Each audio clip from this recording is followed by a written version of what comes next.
right, we are back. It is Jack Murphy, and you're on the Jack Murphy Live podcast, the flagship podcast for the Liminal Order. You can find me mostly on Twitter at Jack Murphy Live, but everywhere else, Facebook, Instagram, YouTube at Jack Murphy Live. Also, check out the Liminal Order. That's liminal-order.com. That's our all-men's community where we work on updating our mental model of the world so that we can be more productive members of society. And today I have a very special guest, somebody who has had a huge influence on me and on many others over the last many years, decades actually, but in particular for me in the last 4 or 5 years, the one and only Scott Adams. How you doing today, Scott? I'm doing great. How are you? I'm doing wonderful, actually. As I was telling you beforehand, I'm a little bit nervous because, Scott, you've been such an influential part of my life, actually, without even knowing it over the last number of years. When I first discovered you, I was pretty late to the game. I had certainly known of Dilbert, but I didn't really relate into it too much because I didn't have the corporate America experience. But my friend, our mutual friend, Mike Tsarevitch, a while back, I want to say it was 2016, one day he did a book review of your book. I think it was How to Fail and to Keep Winning. That's not the right exact title, but we know it, How to Fail, and How to Fail at Almost Everything, I think, right? And I'm failing at that title too. So, and I noticed Mike did a review of yours, and I wanted to just sort of start with that because, from my perspective, as somebody who's been operating in the sort of right side Twitter sphere, that was the first time that I really became aware of your work outside of Dilbert. And I was wondering if you could just sort of recap the way that you and Mike came together, because I think that did lead to a number of productive projects and things. And I'm wondering what sort of influence you saw that had on you and your experience of transforming yourself from a cartoonist into a political pundit and somebody that does commentary every day that's viewed and watched by pretty much everybody in media. Well, I don't have a specific memory of the first contact I had with Mike Tsarevitch, but there are a number of people, and he would be chief among them, who I've met in the process of being on Twitter and talking about, various political things. So I think, if I can recall, I think he was boosting my signal. In other words, he was retweeting me and talking about some of my tweets before I had much of a following. So he was one of the biggest boosters of my early influence, just by giving me a bigger signal than I could have gotten on my own. And since then, I appeared in his movie Hoaxed as one of the interviewers, and we've had lots of conversations, including this morning on Twitter. So we have pretty much a continuous, loose communication, even if we're not talking directly to each other. We know we're reading each other's tweets. Yeah. And, what was interesting to me about that connection was that Mike was at the time writing a lot about mindset, and he continues to do so. And if there's a general theme I can take away from at least two of the books that I've read of yours, How to Fail, and then also I just read LOSERTHINK, a lot of it is about mindset, and it's about controlling the way that you think and the way that you see the world. And I was wondering if you have sensed an increased amount of attention or interest around this particular subject matter.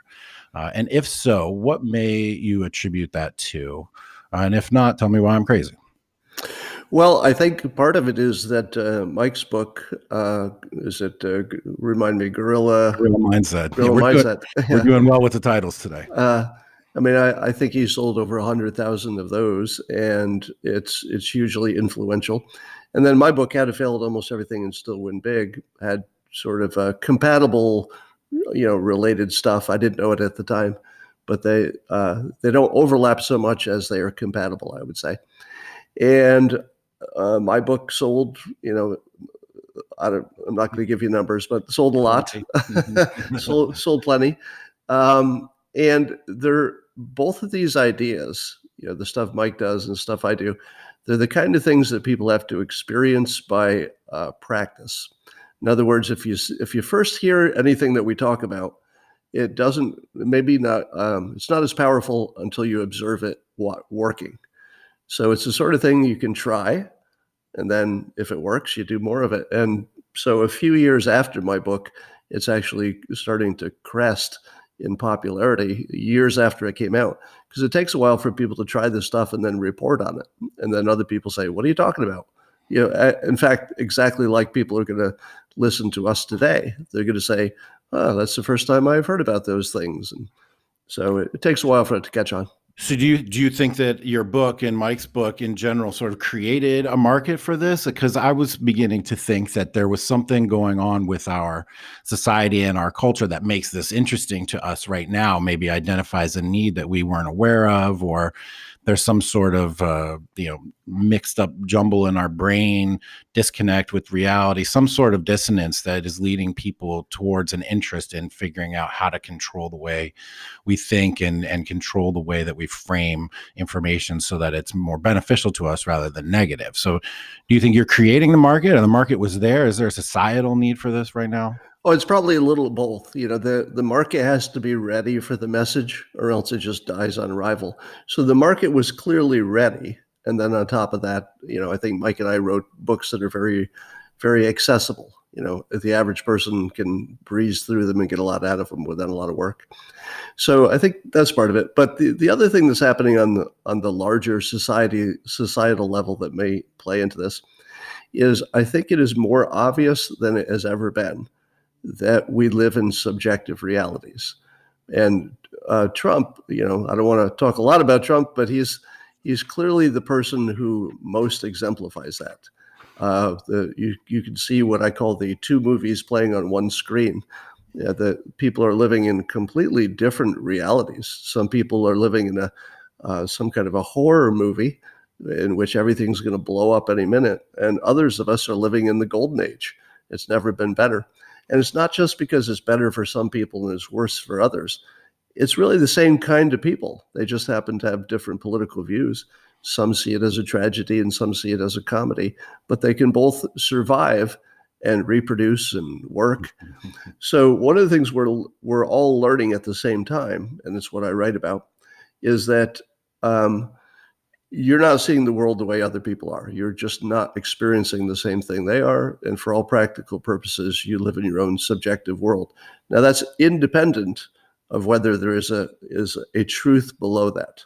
We don't even have to get to that. The only thing we know for sure is that we don't have access to it as humans. So that's an interesting point. It's sort of headed off my next question at the pass a little bit. My last recording I did was with an artificial intelligence expert, a PhD from MIT, who's worked in the field for a number of years. His name is Nick Cosmatis, and he's going to be. I'll probably release his a little bit before this one.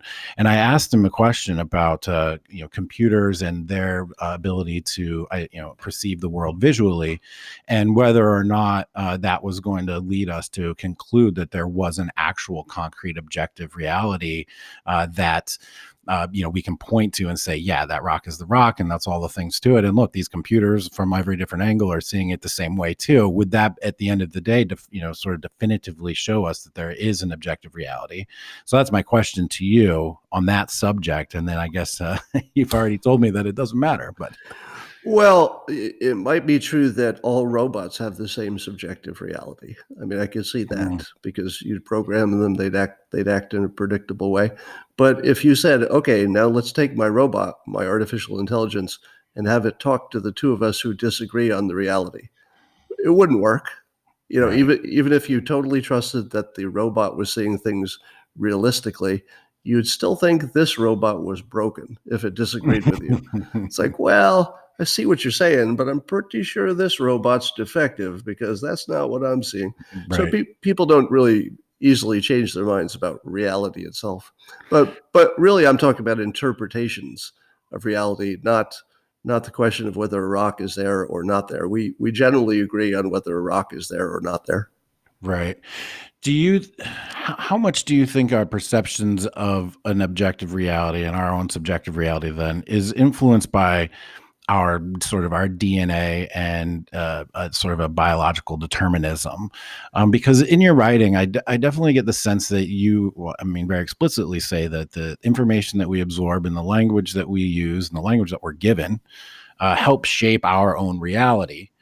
But at the same time, I also struggle with the notion that, For example, can men and women just switch their genders and their sexualities on a whim? I don't know that that's true, because I do believe that there's an element of our gender expression, masculinity, that's tied to our biology and to who we are chemically, etc. And so, to what extent are those forces working together in opposition? Which one is stronger? What do I need to rely on more? Do I need to rely on changing the inputs that go into my head, or maximizing the outputs that come out of my DNA? What do you think about that? Well, in my How to Fail book, I talk about humans as being moist robots. Mm-hmm. In other words, the common way that people imagine themselves and other people is that you have thoughts, and then those thoughts translate into your actions. And certainly that's true-ish. That does happen. But the hypnotist view, and I'm a trained hypnotist, and when you learn hypnosis, you learn that the world is backwards or upside down, if you prefer. And that what really happens is that our body is informing our brain what to think. So you can see that easily if you're, let's say you have kids, and your kids are tired or hungry. They start fighting and complaining and yelling, and you can't get them to do anything. And then you feed them a hot dog. And then suddenly they stop complaining, they clean up their room. And the first time somebody explained that to us, it was my ex-wife. She said, no, they're just hungry. And I would look at them and say, that's not just hungry. There's something going on, deeply disturbing with these children. And then you feed them, and then they become normal immediately. Now, of course, as an adult, you've had that experience a million times. Yep. You know that if, depending on your state of mind, the world can look like a horror or a delight.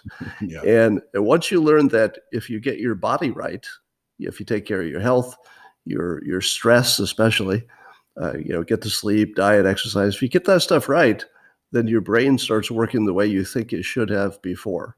But if you just start with the brain and said, let me think my way out of these bad thoughts, that's a tough one.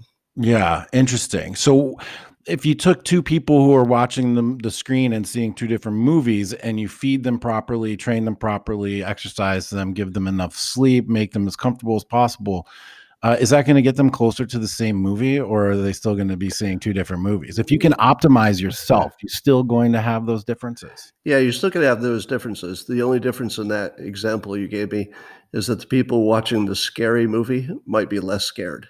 Yeah. Yeah, because if your body is physically in good shape, you can handle stress better. So that would only be a minor correlation there. Is it possible to get people to watch a different movie? I hear people who say that I've changed them. So I asked after the 2016 election, I did a tweet in which I asked people if anything I had done had changed their vote or their opinion about Trump as a candidate. And I think something like, if I recall, 1,500 people told me that they changed their entire political view because of watching me. Now, that's just how many people responded. Right. So you can usually, 10 times that at a minimum. Right. So I don't know, maybe 50, 100,000 people changed their views after watching me, but they were probably people who did not have super hardened views. So the people who said, let's say they were conservative to begin with, and their first impression of Trump was negative, well, they were still conservatives, and he was still promoting conservatives' views. So it wasn't that big of a leap to go from, being conservative to embracing Trump. It would be really hard to change somebody from Democrat to Republican or vice versa. Huh. Changing Hey, everybody, that's my dog, Rosie. Hey, Rosie. My podcast listeners and audience definitely know Rosie. And just so happens the mailman decided to come right as we're recording. So, Rosie, thank you, honey. I'll probably edit this part out. I don't usually edit anything, but maybe this part. So that brings me to another question. So if people, well, first of all, Democrats are deplorable is kind of my whole shtick. So that's where my main focus has been on myself. I went through a process of abandoning the Democratic Party. I voted for Obama 2 times. I probably voted for Clinton if I can remember. I never ever voted Republican. No one in my family ever voted Republican. But 2016 was the time at which I realized that the Democratic Party had definitely moved away from me, and that the new Republican Party, as embodied by Trump and some other elements to it, were appealing to me. And so maybe I didn't really change, the party's changed. I think that that's one reasonable example. But if we are destined to watch two different movies, and in doing so, watching those two different movies leads us to conflict, or why don't I ask you, what are the consequences of having a nation that can observe the same thing and come away with two almost terrifyingly different conclusions? Well, first of all, it's not new. So you have to, if you look at the super big picture, or the course of evolution over the life of the Earth, look at all the animals who don't understand their reality. Does a clam understand its reality? Does your dog understand its reality? Really? I mean, doesn't know that the mailman is delivering mail. Just thinks it's an intruder or something, right? Right. So apparently, and I think we can say this safely because they're just literally tens of thousands of examples and no counterexamples. We can see all these creatures who don't understand their reality. They're not humans, but they don't understand it, and yet they can reproduce. They have everything they need. There's nothing lacking if they can reproduce. That's all evolution demands of you. So what are the odds that humans have evolved to finally get to the point where they understand their reality, and you were lucky enough to be here for it? I mean, 15 billion years of since the Big Bang, and how lucky that this little 100-year period, you just happened to be born when we figured it all out. So I take it as a given that we don't understand our reality. But the two movie thing is not that different from a lot of things we see that work. For example, capitalism is buyer and a seller, each are trying to get it over on the other one. It's there are probably 9 out of 10 things fail in capitalism, and yet capitalism works, even though it's built around primarily failing. Right. 9 out of 10 businesses, that's a pretty big failure rate.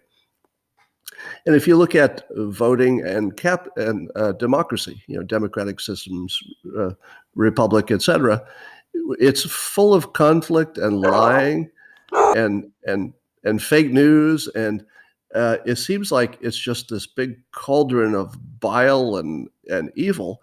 And then we wake up in the morning and we have the strongest economy, a super capable military. We're safer than we've ever been. And I'd have to say that the conflict that we see is largely a theatrical construct, meaning that because politics is now our new form of entertainment and the whole world is watching, you see essentially the exaggerated, hyperbolic, theatrical version of reality. And people, as a lifestyle, they buy into one version or another.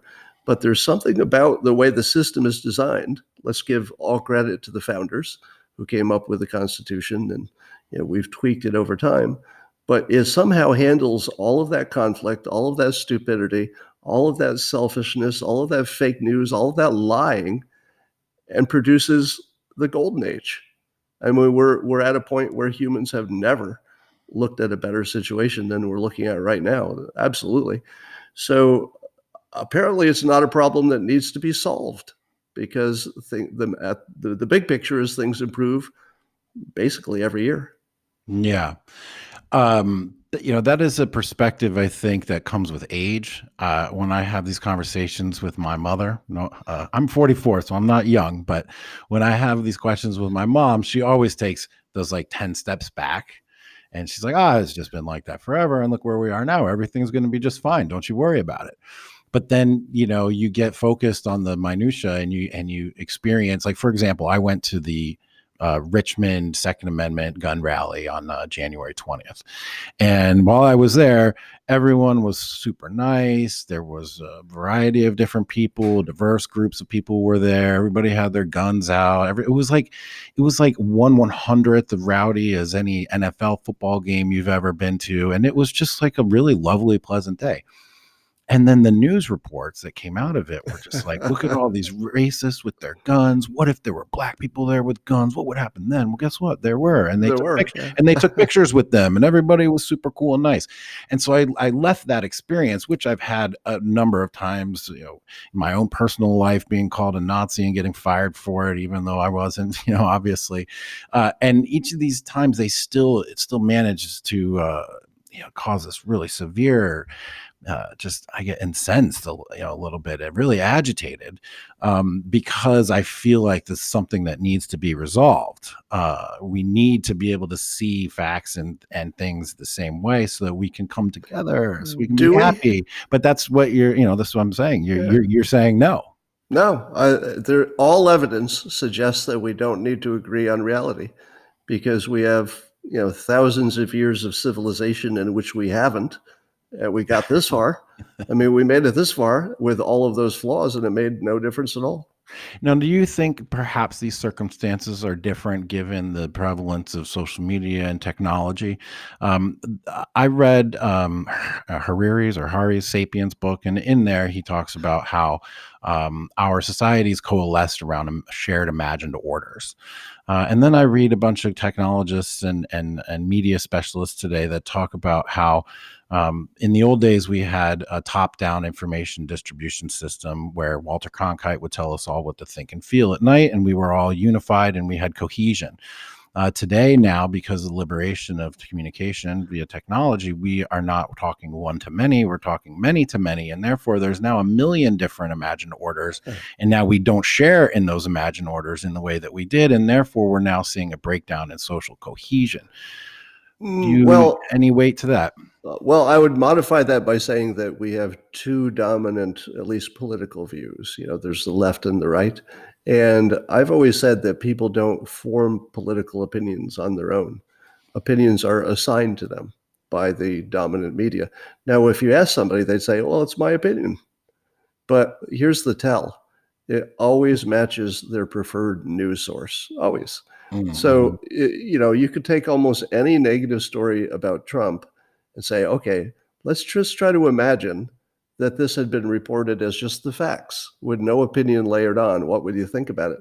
And you would find that almost everything that's alarming and scary and, completely inappropriate and everything else about Trump, whatever complaint they're bringing today, you would find that almost all of it would just go away if all you did is describe what he did instead of having the pundits come on and say, well, what he was thinking, mm-hmm. or where this will lead us to, or what he really means but didn't say.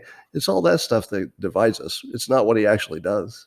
Right, but I think in this argument, people are talking about how it's not even dominant news media that are creating new narratives for us. For example, our mutual friend Mike Tsarevitch, he's very successful at creating media narratives, and they of course spread into larger institutions, and then people get it from there. But there is an element now, I think, of we were sort of like in a unipolar communication world, and now we're in this multipolar world where everybody's talking and there's nodes everywhere. And I just wonder if it's not so easy to dismiss this notion that failing to maintain a shared imagined world order or shared ideas of who we are in our head, because in America, at least, we're very much, our identity is based on a shared idea rather than shared genetics or shared bloodlines. That in our particular case, especially since our nation is one of ideas, that if these ideas are now multiple and diverse and coming at you from all directions and able to recruit you into smaller and smaller teams, that may have a long-term negative effect on social cohesion that we have not yet been seen before. Or positive, because all of this stuff is completely unpredictable. But what I see is it seems like it used to be a question of, you got your Democrats against your Republicans. Then, of course, you had the media that was a big player. But I think things, because of social media, we now see a battle that seems to be shaping up between two sides, one that has money and the other has influence. Now, both sides have both some money and some influence, etc. But people who are skilled at influence, they actually have the tools to influence. And Mike Cernovich is one. I'm another. If we have a big enough audience, we become the people who create that shared imagination. Yeah. I don't mean just me personally, but people who are influential enough to have big audiences, and they're good with words and they understand persuasion, so they can package their words just right. They make things viral. I mean, if you look at Jack Posobiec, Mike Cernovich, or my Twitter, you see that all three of us can generate fairly viral tweets at will. Yeah. Almost every single day, all three of us are hitting at least one that gets a lot of retweets, usually several. So, and I think that because we have unlimited reach, we are now competitive with people who have money and can buy the New York Times, can buy the Washington Post, can buy their own channels of influence. I think it's becoming a fair fight now. Didn't used to be. Well, that's an interesting frame to put it in. Yes, Jack Posobiec, Jack and I are good friends. I've known Jack now for almost half a decade, and he is just one of the finest gentlemen that I have met, period, in life. And I have nothing but great things to say about Jack. He's just a good man, a family man. His wife is lovely, and always love spending time with them. But he has been on fire lately. His Twitter has just been on fire. And you're right. He can fire things out at will and generate massive interest and spread stories and create narratives and actually control the legacy media as if they were on the end of a string. And I wonder to what extent that breeds that. I mean, the legacy media hates you guys, and how much of that is out of jealousy or fear. And I want to circle back later to this idea of fear. I feel like a lot of us are motivated. We're all motivated seemingly by fear. And so to what extent is their backlash based on fear or jealousy? And if so, and talking to you about making predictions, this is going to be fun. But to how does that play out over 5 or 10 years if things continue on a trajectory, slippery slope, just kidding, to trajectory like this? What is that? What could happen when people with money see their influence slipping? They don't like that. Well, they'll probably try to hire the people who have influence. So I would imagine that they're going to try to buy whatever is working for the other team because they can. But they're going to have to find people who are not as independent as the three people you just mentioned.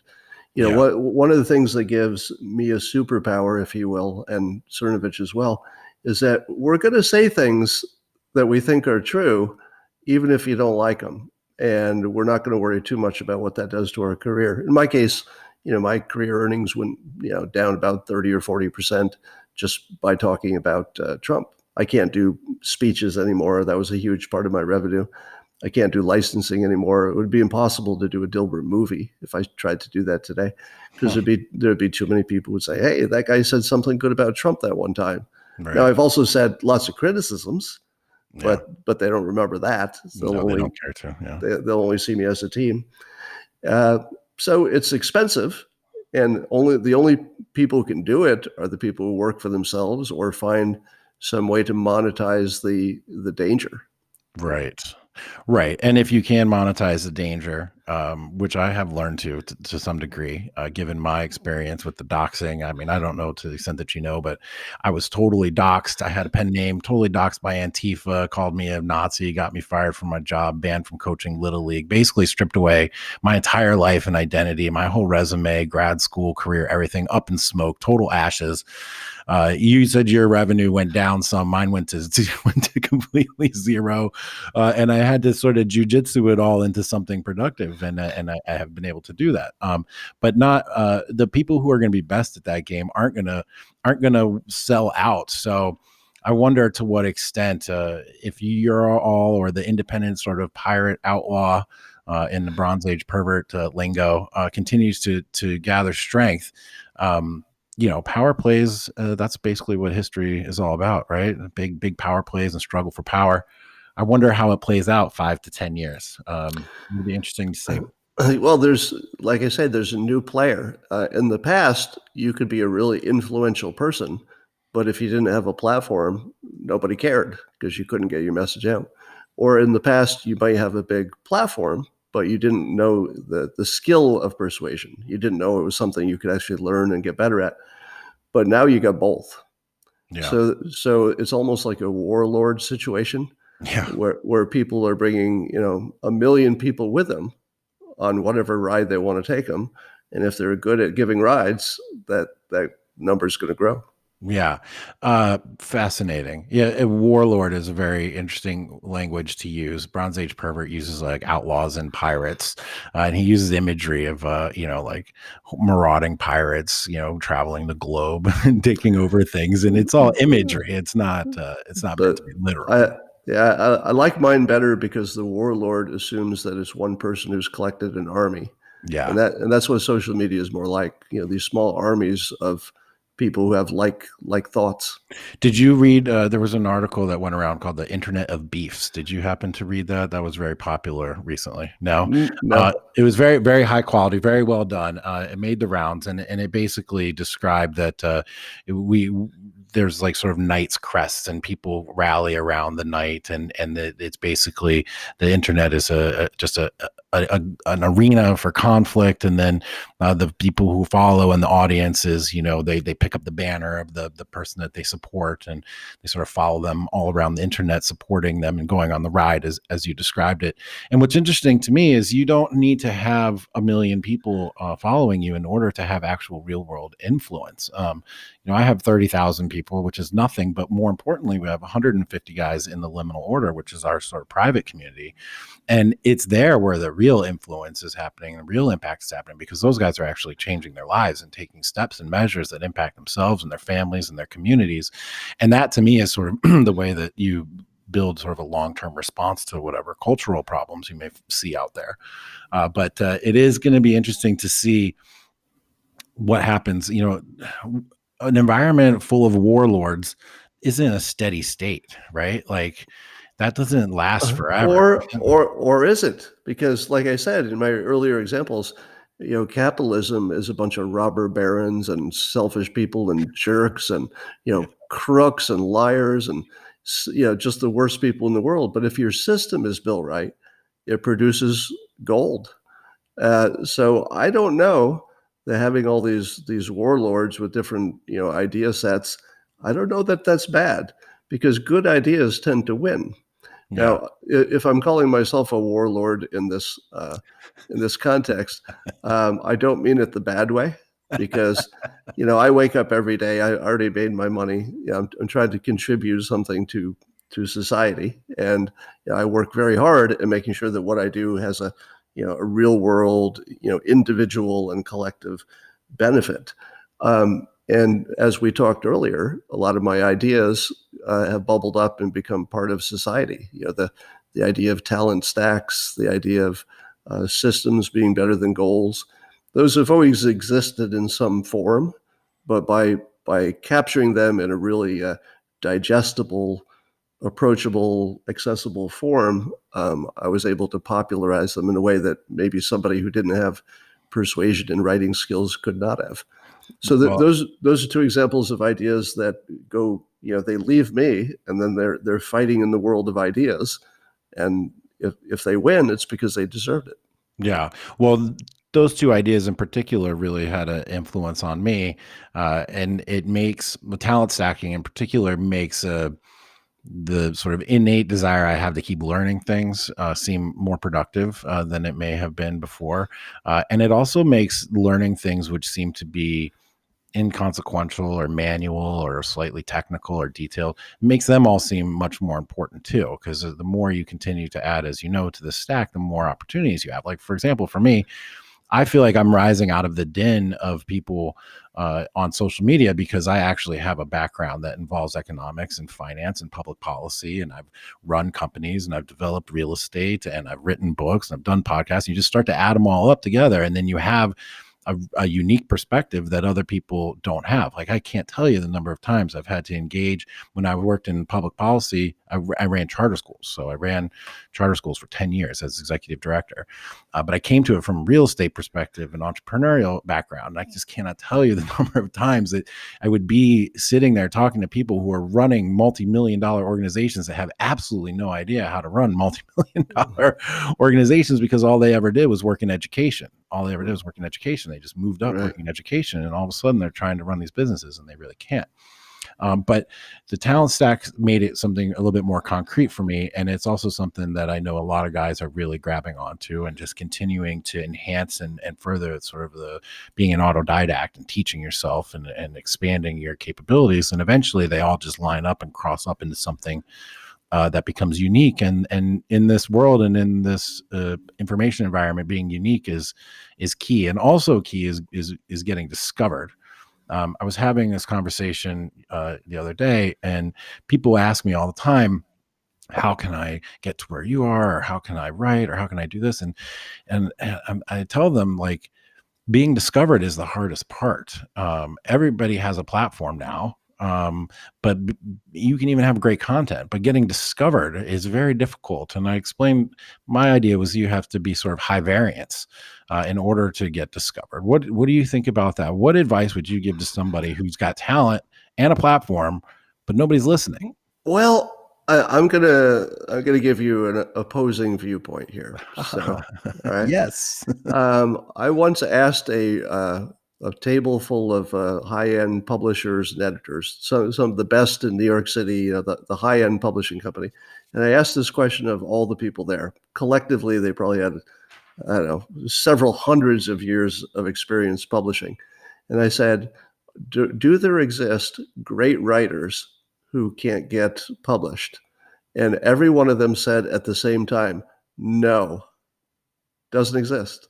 Because, and this is something that I've discovered, anecdotally through my own life, that there is so much hunger for good content that if you produce it, your odds of finding a place for it are closer to 100% than zero. And the implication of your statement is pretty harsh. Well, hold on. Yeah, hold on. Now it doesn't mean it happens right away. All right. So certainly it takes a little bit of luck, just like everything else. But I'll give you some concrete examples. I had a coworker back when I worked in my cubicle farm at Pacific Bell who decided to write a book. Had never written a book, didn't have any background that would suggest he could, but he saw me write a book and he thought, well, if this guy could write a book, how hard is it to write a book? So he sets his sight on writing a book, comes up with this great story, it doesn't matter what it is, gets published. And they asked him to write another book. Now, of course, they edited all of his writing to, fix it and everything, but they liked his idea. And Stephen King has a book called On Writing that I always recommend. Great book. And what he recommends is that you start writing for anybody who will, take it. And that gives you a little bit of a resume for the person who doesn't pay much, but they're hungry for content. And then that gives you another resume to ratchet up. Very good advice. But basically, if you can create content that people want, the market is actually surprisingly easy to get published, at least. Now, to your example, I can see you're biting your tongue here, because it would suggest that you're thinking, well, why don't I have 1 million followers already? Because my content is great. People tell me. Oh, I wasn't thinking about me. I'm fine. but you in fact are succeeding. So I would say that the evidence suggests that your content is excellent, because the evidence, you got me on your show. You got 30,000 people following you on Twitter, and these things are likely to increase. So I feel that, and by the way, cartooning, let me tell you how hard it was to become a cartoonist. I think, at least at the time, 2,000 people or so would try to submit comics to become syndicated cartoonists, meaning being in newspapers. And out of those 2,000, they might pick 5 and they would work with them for a year, and maybe only one or two of them they'll decide to go ahead with. So you'd say to yourself, well, the odds of becoming a cartoonist are just so bad. It's like, 1 in 500, 1 in 1,000. But then you talk to the editor who has to pick cartoonists, and you say, how many of those 2,000 are actually good? And you find out, well, 1,000 of them come from the elderly and people in prison. I'm not even making that up. Makes sense. Right. And then, there's several hundred of them that don't have any talent at all. Yeah. And, those can be rejected in moments. So finding anybody who can actually do the work of being a cartoonist is so unusual that if you can do it, you're probably going to be a cartoonist and you're probably going to get paid for it. So if you have talent, people are going to find you. If you don't have talent, that's a problem.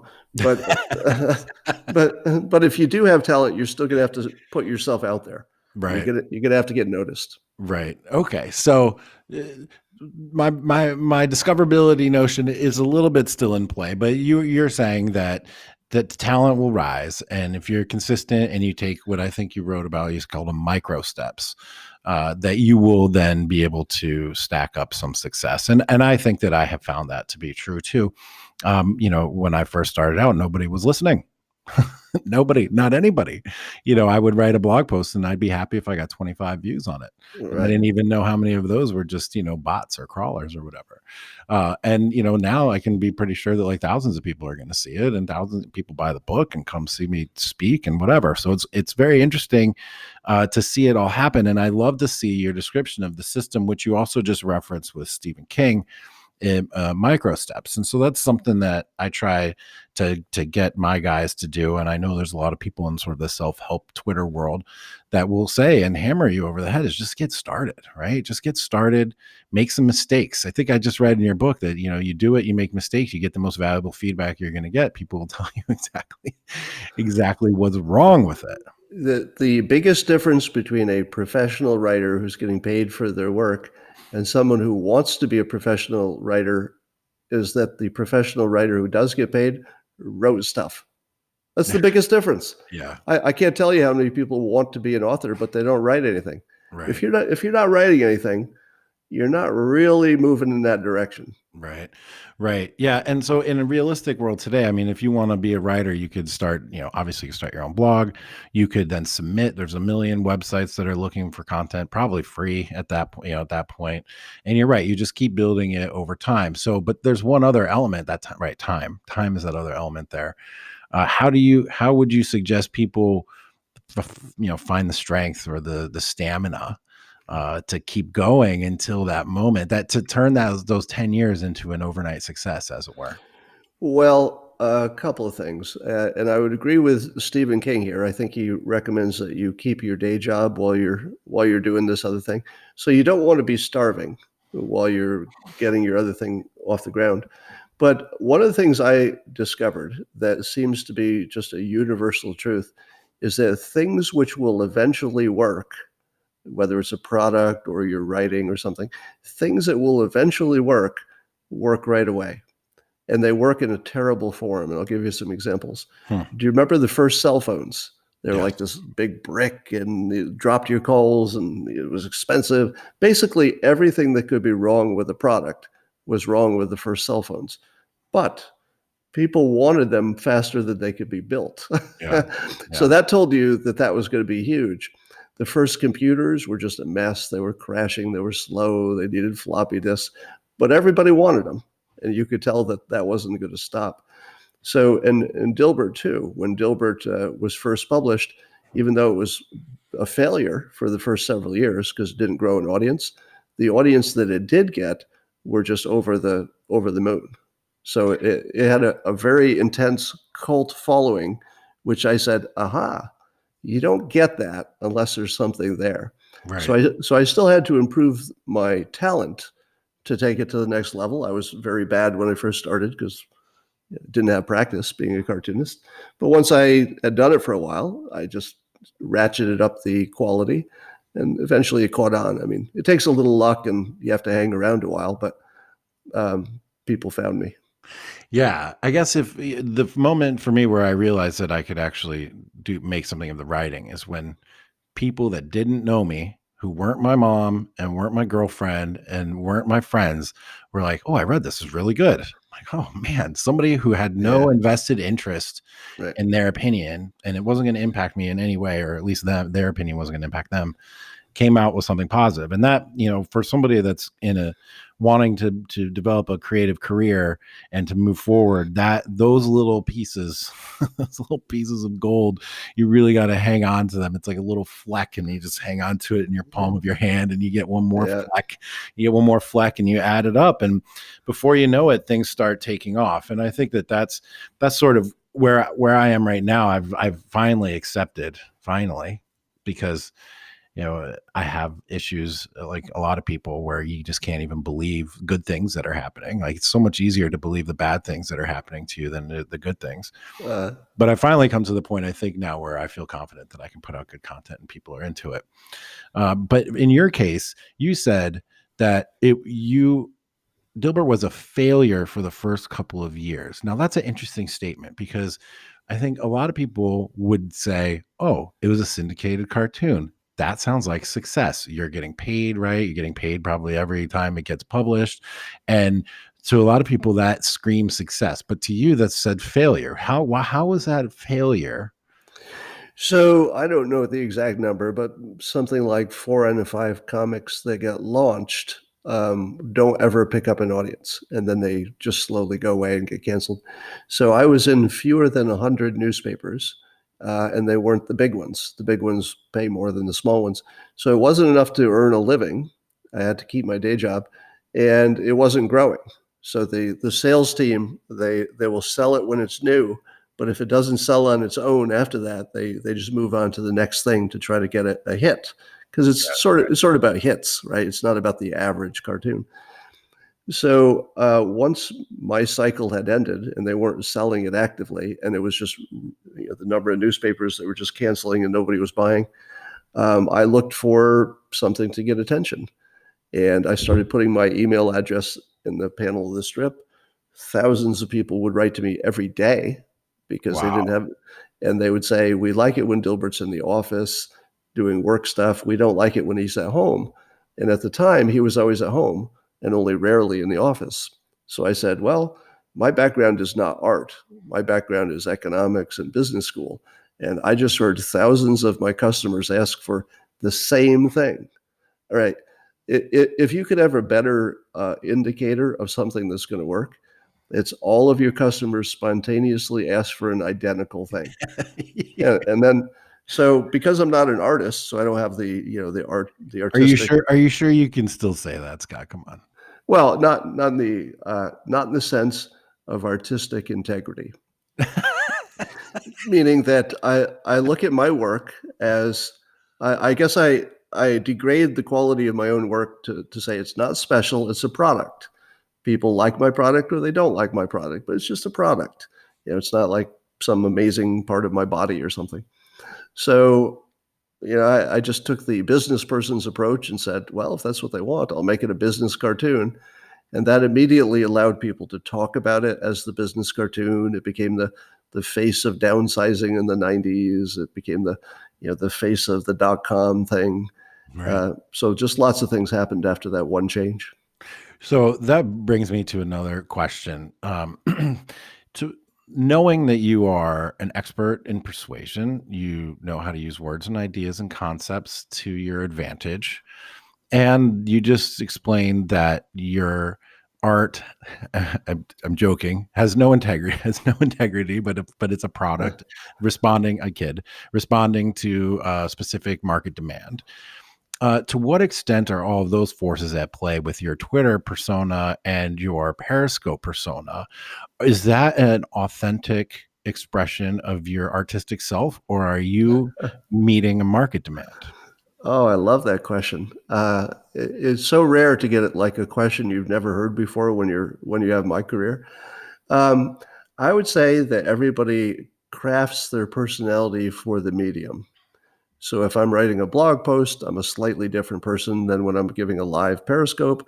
slightly different than my interview personality and slightly different from my Periscope personality. So yes, I do craft them, but they're all me. I mean, none of them are I would consider them inauthentic, because they're all just an aspect of me that I either emphasize or de-emphasize. Yeah, and that's an interesting part about Twitter, in that people still have this idea that Twitter is like your personal canon, or like the ultimate statement of who you are and your ideas and your beliefs and your morals and such. And they don't understand that in order to have some sort of Twitter momentum or success, it has to be some element of a performance. And it's not inauthentic, as you say, but it is exaggerated, maybe. I don't know. Some areas are overemphasized or others, and some things are just meant to be done on a meta Twitter level, that aren't reflective of your personality, or of like your true inner beliefs, or how you would deal with your wife if she was sitting right there, or Right. whatever. And do you see, is that something that people are ever going to understand, or is this going to be the Well, Bible forever, or what? your best example of this multiple personality stuff is President Trump, because he has a Twitter personality that's different from his meeting head of state, which is different from his, every other context. And what people don't understand is that when he's on Twitter, he goes into Twitter personality, Yeah. which is far more troll like. It's the Wild West. And when he enters that frame and becomes the Twitter using guy, he does it better than anybody's ever done it. Yeah. It's just that requires almost a wrestling kind of big personality.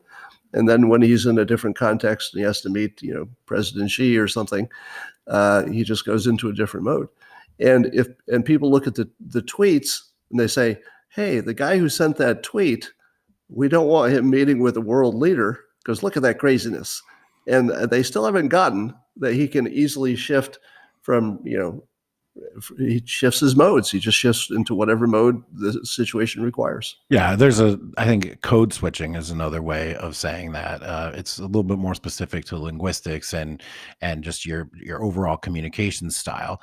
And what's interesting is, for me working in, my schools were 99% African American, and so in the classes there, you've got the kids speaking sort of colloquial. I'm not going to, Ebonics isn't the right word. I don't even know what they call it, black English or something, but it's like a colloquial version. And so actually the teachers specifically say, listen, when you're in school or with your friends, you can speak like this. But when you give a presentation, you have to speak like this. And when you go and meet somebody professionally, you have to speak like this. So they're very well versed in this code switching idea. So I remember when AOC Cortez, she went and spoke at like an all black congregation or something, and like dipped into some colloquial sort of African American style communication. And she just got completely slammed for that. And to me, I'm thinking, no, that's perfectly natural. You meet and match and mirror the people that you're talking to so that you can gain credibility and persuasiveness. And that's not an inauthentic thing to do. So this ties all together with another question, which is, I have learned and studied all of, Cialdini and all the persuasion stuff, and Dan Kennedy and copywriting and everything. Am I being inauthentic when I utilize those techniques? Is it just me? Is there a shadiness to them? Is there are these weapons that can be used in the wrong hands? Is there nefariousness? Can good people use persuasion morally and ethically? Well, the first thing I'd say is that we're all persuading all the time. It's just that we're not necessarily good at it. So when you dress a certain way, hold your posture a certain way, use certain words with people, everybody is trying to persuade, even if all they're trying to do is persuade people that they're cool, persuade people Right. that they're confident, persuade people that they're capable. So we're persuading all the time. It's just some people are better at it. So I don't know if there's any kind of moral line where simply being good at what everybody's doing and everybody knows they're doing it. It's not really hidden in any way. Um, I don't see that as being ethically or morally inappropriate to be better at the thing that everybody's doing and accepts as normal fabric of the world. Right. Right. That makes sense. How often do you ever just put something out there just to see if the tools work, rather than if the content is meaningful? Fairly often. Yeah, Um, I thought so. fairly often. I mean, it's fun for you, right? Yeah, I mean, Twitter is entertainment. I mean, as much as information. So, but the way I would frame it is to say it's A/B testing. So, I mean, it's basically just another word for what you said. But I do put things out and say, I have a theory about this one that I think this one will go big. And I'll We're put it talking out. about technique, or we're talking about content? Well, they're inseparable because Okay. your content is part of the technique, Okay. right? Uh, but if I put something out there that's got all kinds of technique, I do watch it to see if I was right. And so, for example, uh, a typical viral tweet would be something that's in the news that day, something that people are really talking about. So there's something about it that makes people talk, and then you make a clever connection or a joke, sometimes connecting it to something else they're talking about. Like if you could tie, impeachment to the State of the Union in a clever way or anything, people just recognize that as humor and they laugh. So Mhm. when I put those kinds out, they're very formulaic. And those are the ones I watch the most because Mhm. I'm seeing if the formula still works. Interesting. And it does, and it still works. It's very consistent. Very Yeah. consistent. And by the way, we mentioned Jack Posobiec. Yeah. I don't know if he thinks of it this way, but he has so much technique in his tweets. It's not a coincidence that they do well. Yeah. Well, I'm saying Jack has been on fire, and I've watched him go from some sort of five-figure number of followers, just transitioning away from doing nothing but Game of Thrones tweets, into becoming a powerhouse in the media universe and a White House favorite, and to the and drawing the ire of every every other political journalist in America. They just they can't stand that guy. And I think it's better because he always looks like he's enjoying himself. well, he is. He is. He's having the best time of his life. I can imagine. He's living such a good life, and I'm proud of him and really happy to see that. Um, was there a formula or something that did work for you before that has died? And is there like a if if you come to market with a product and everybody comes to market with the same product and it kind of dilutes the value, has there been a technique that worked that has been extinguished because it just been trampled by other people? Or Well, there's some things that get overused. The one that I'm watching now is, and I've used it a number of times because it's always funny, narrator voice. If you do yeah. a tweet and you just say narrator colon, whatever you say after narrator is almost always going to be funny. It's Well, just it's one of those formulas that almost always works. yeah. How I've been I've been trying to get funnier, Scott. And it's not really working for me. I've even read books on how to be funny. And it's interesting because there are formulas. There is a technique to it, and there are structures that work time and time and time again. And one of them is using a character, right? If you present a character saying something, and that character has one or two characteristics, and they just whatever they say or do matches with those characteristics, people tend to think that that's really funny. It's just like a program that hits in people's brains. Do you have formal training in humor writing? Is that something you've studied, or have you evolved through this through A&B testing, or how did you get to be to that point, you think? So in my early days, it was just trial and error. But I've developed a formula. I think I'm going to sneeze in a minute, so just warning you. Um, I'll get Rosie so, to bark right then. sure enough. Um, Bless you. so I've you could Google this to see the details, but I wrote what I call the 6 dimensions of humor, and Mm, the idea is that you have to use at least 2 of the 6 dimensions, or people will not even recognize it as humor. mm. Now, I always falter when I'm trying to mention the 6. Well, I'll mention as many as I can remember off the top of my head. So, clever, bizarre, naughty. Um, I'll think of the others, but the point is, recognizable is another one. So, recognizable is probably the one you were talking about. So, recognizable is if I take Dilbert and I put him in a situation which other people have been in, and they say, "Oh, my boss does that to me all the time." I have one dimension. But then I've got to do something clever or naughty. So, in other words, the punchline is something something hurt him in his butt, or there was some vague sexual problem that's not specified because it's a comic, but there's something there, or it's a clever, almost engineering solution in the way they shouldn't have normally worked, but does. So if you put together 2 out of 3, you've got something. The best cartoonists in the world would start with 2. So if you look at Calvin and Hobbes, 2 of the dimensions are cute and bizarre. Calvin and Hobbes had a cute little kid and a tiger, but the tiger was sometimes a tiger and sometimes stuffed, so that was bizarre. Plus there was a kid who sometimes talked like an adult. That was bizarre.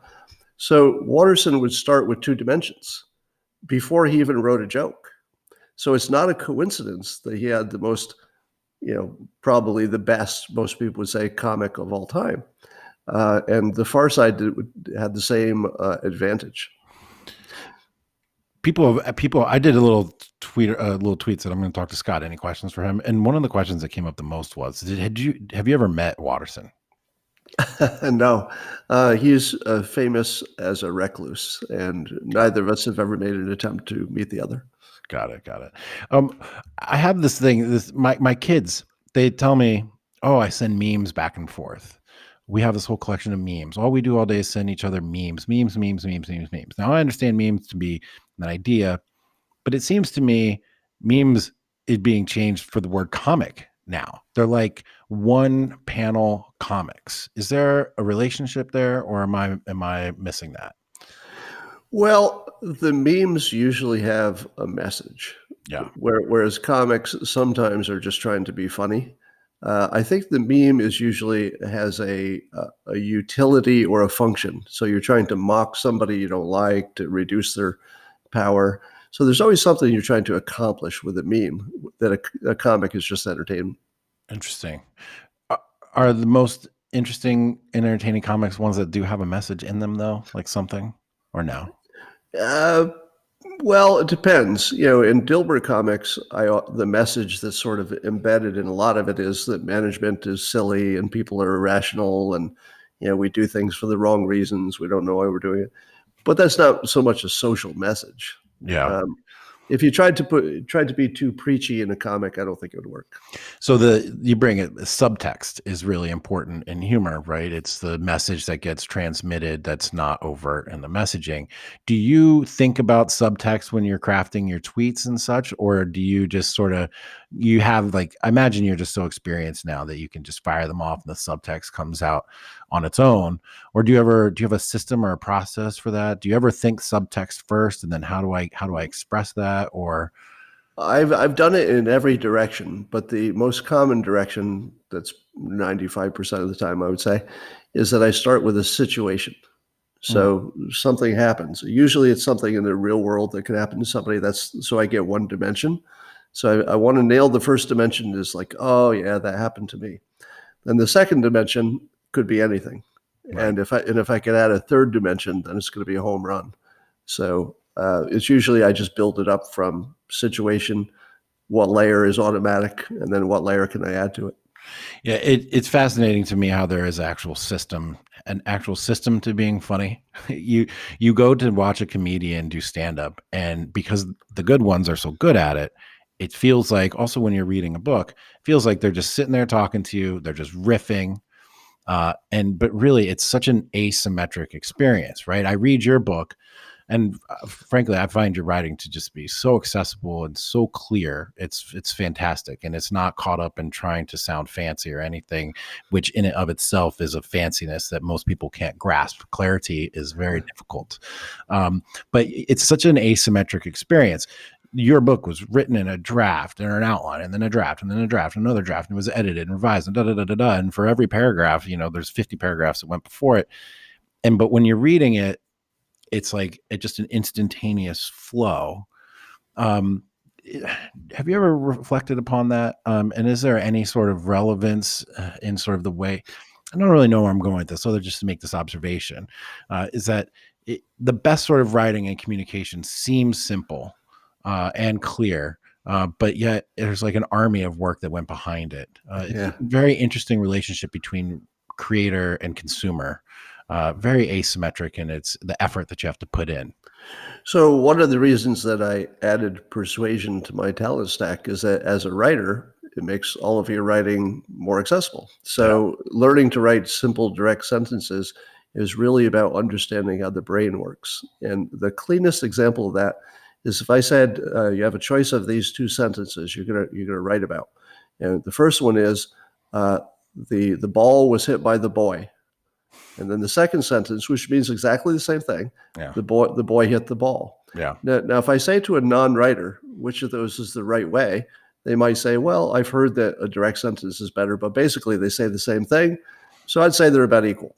Yeah. And here's what the persuader knows, that your brain is wired to want to hear the person first, the boy. Now I've imagined a boy. Now tell me what the boy is doing. He's hitting a ball. Right. If you do it the other way, the brain has to work harder. The ball was hit by what? Okay, the boy. Now I have to play it in reverse because now I know who started it, and then I can replay it. So it's twice as much work to process the ball was hit by the boy compared to the boy hit the ball. Once you learn all of those simple little wiring truths about a brain, you learn things like we only remember 10% of what we experience. I could go on, but and if you make a long sentence, people are just going to get bored and tired, and they're going to wonder why it was so long. So I just don't. Yeah. And also people don't process adjectives and adverbs. So if you were going to write something, let's say in a business context, and you wrote, it was very hot yesterday. Well, when you write it, you say to yourself, I need to say very hot because I want them to know, like, it's not just 80 degrees, it's very hot. But what the persuader and a good writer knows is that person's not going to remember the word very. Right. They'll remember it was hot. Right. So you can just get rid of all the words that people aren't going to remember after they've read it. And then it becomes clean and simple. Yeah, and as a reader, you can tell when you hit a passage that hasn't been well done because your eyes start to skip over the words a little bit, and then you start thinking about something else, and you're like, oh, why did I just read a paragraph? I don't even know what I read. The best advice I ever got was just strong nouns, strong verbs. And if you can just remember that, it sounds so simple, but yet people screw it up all the time. Everywhere you go, there's so much trash writing out there that you would think that nobody had ever heard the simple principle ever in their whole life. Why is it so hard to write so simply, Scott? Well, I think if you take a writing class in college, they teach you to write complicated. Because there's some sense that it has to be sort of academic and a certain vocabulary, et cetera. But the genius of writing is to write it so everybody knows what the words mean. But you and I are professional writers of a certain age. I would say that my vocabulary, if you were to compare it to let's say just the average public, probably in the top 1%, just because I do this for a living. Words are what I do, and still I could be reading something on CNN website, not so much CNN, but just some article, and I'll run into a word I don't know. And I think that's not my fault. Yeah. It's not my fault. Right. Right. So somebody's at fault and it's not me. Right. Yeah, that's interesting. The bigger the vocabulary you have, you realize the less useful it becomes at times because you can't really drop those words in there. One of the things that your influence on me you have influenced me tremendously. I'm going to use strong nouns, strong verbs. And one of them was systems before goals. And another one, all of them sort of just fit around a mindset. And then the final one was really about thinking of mental models of the world. And I can't remember, I think you might have been the one to introduce me to this, just that phrase, mental model of the world, mental model of the world, mental model of the world being broken. And I had sort of taken that to heart, that my perceptive tools, the ideas I was given, the frame of reference I had, none of that seemed to be producing anything that made any sense to me anymore. Like I'm having trouble or having trouble making sense of the world. Do you think our mental models that we've had up until now are kind of broken? Do they need updating? Does our operating software need updating? Well, I have said in the last few years that our whole understanding of reality is going to change. And I think politics have changed that because we understand that facts don't matter anymore. We just keep seeing one example after another where somebody can just make up facts and it didn't really change anything. And so I think that's the biggest understanding, is that we're all living in some kind of a subjective world. Now, on top of that, you're seeing a big movement toward psychedelics. So people using mushrooms and microdosing LSD and that sort of thing. And I think that that's further emphasizing that reality is subjective. Because if you do mushrooms, for example, I'm not recommending it. I'm just telling you what it feels like. It feels like you've entered a whole different world, but yet it works. You still can take a drink of water. You could still, you know where the bathroom is. Everything works, but it's like you're seeing it for the first time. Yeah. Once you have that experience even once, you realize that the other experience is an interpretation and not an infinitely accurate view of the world. And where are you getting evidence that people are more interested in psychedelics than they were before? I mean, my first thought was like 60s and the electric Kool-Aid acid test. That seemed like a real phenomenon.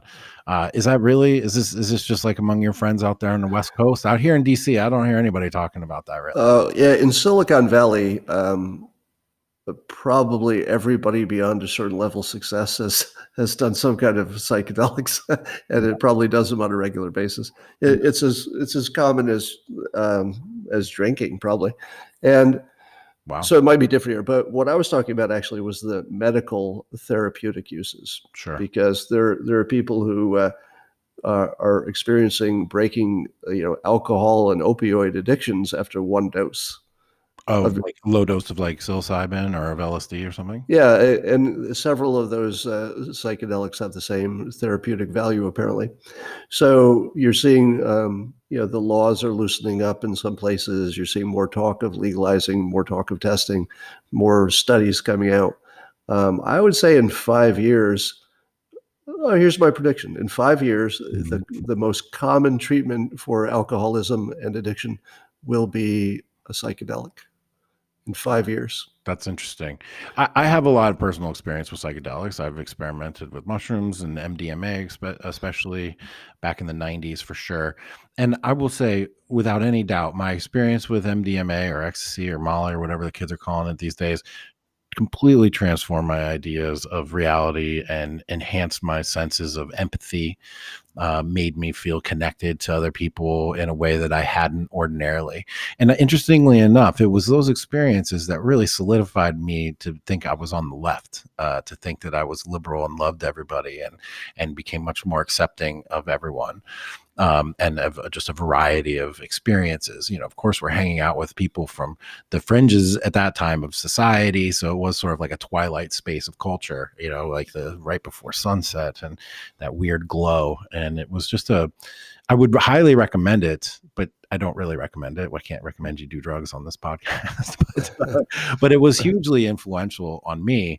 And I know it was influential on you, and even in your persuasion book list, where I think there were references to people that, like, maybe it was Timothy Leary on there. I don't know. It was just sort of the experience of opening your mind using drugs to alternate realities.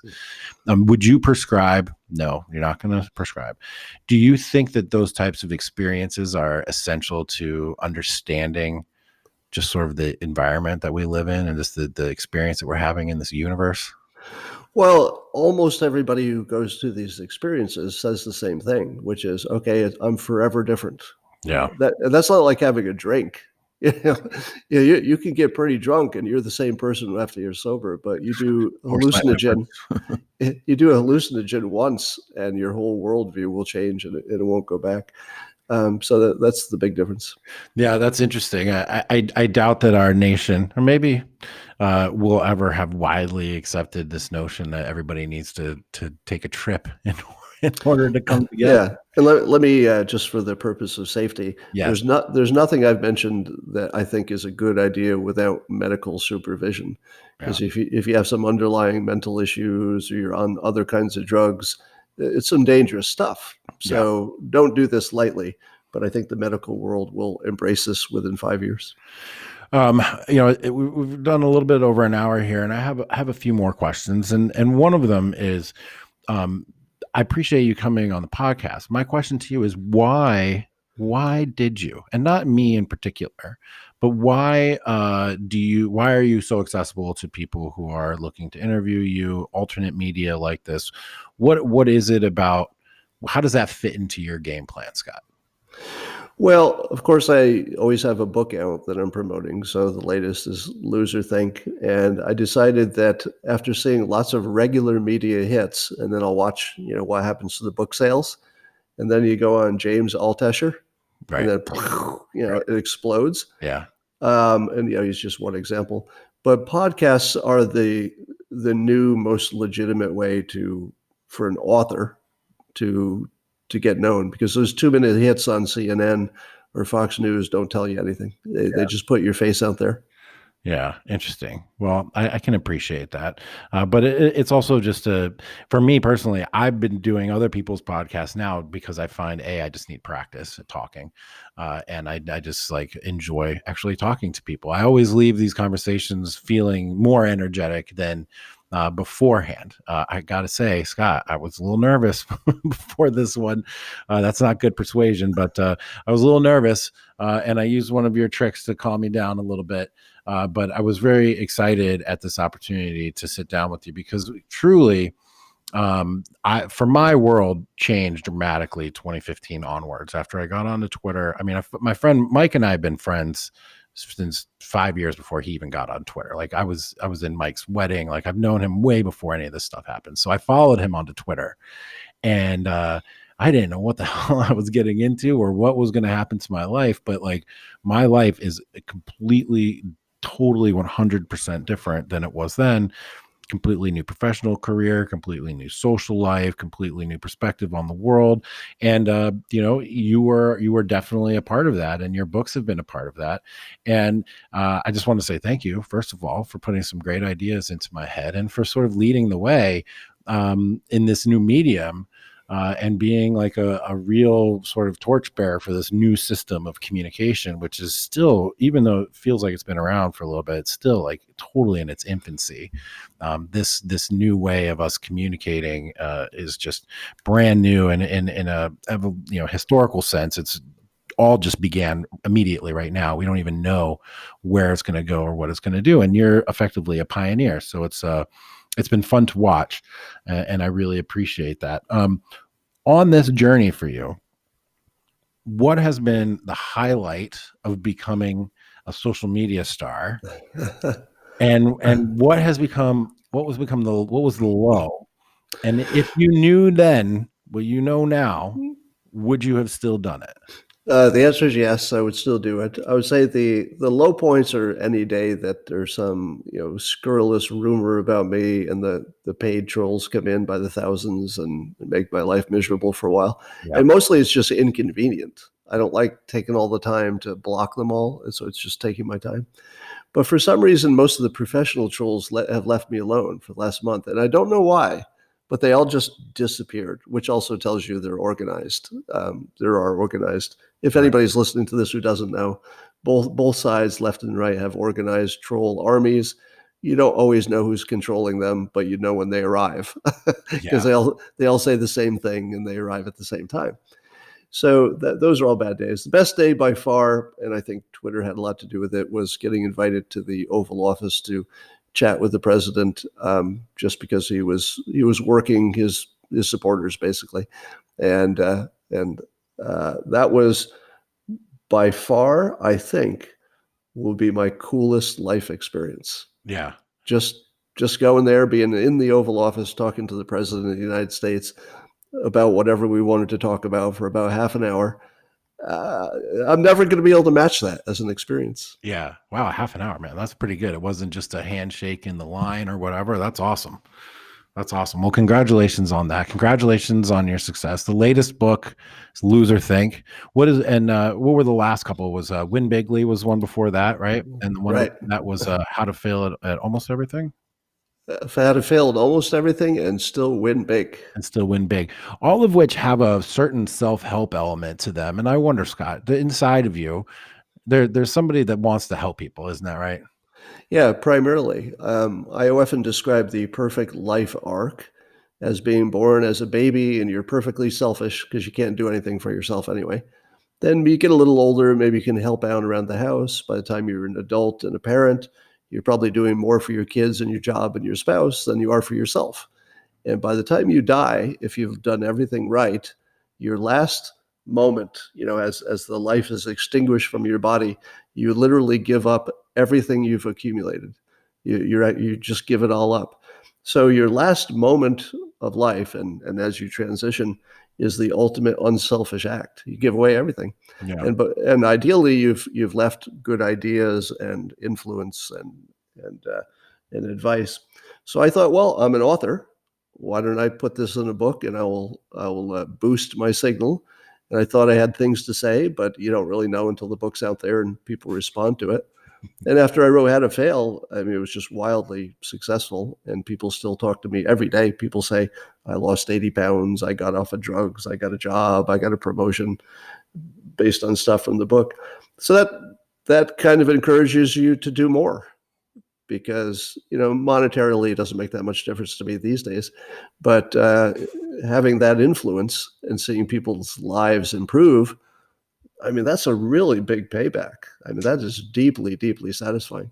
It really is, and you should be commended for that. And I wish the people that gave you so much hassle online would realize that deep inside, not even deep inside, very much on the surface, is somebody that is really just trying to help people out and is trying to spread good information, useful things that's going to lead to direct improvements in people's lives. And I can say I'm one of those people. And I can say that some of those concepts I have also now leveraged up into influencing other people myself. And so there's an exponential effect to it. So thank you for that. Thank you for coming on the show. I really appreciate it. Thanks for being a good sport and answering some of the questions. Honestly, I really appreciate that too, Scott. And just keep on doing what you're doing, and I'll keep watching. And thank you very much. Thanks, Jack. Thanks for having me, and good luck with everything. All right, thanks a lot. I appreciate it.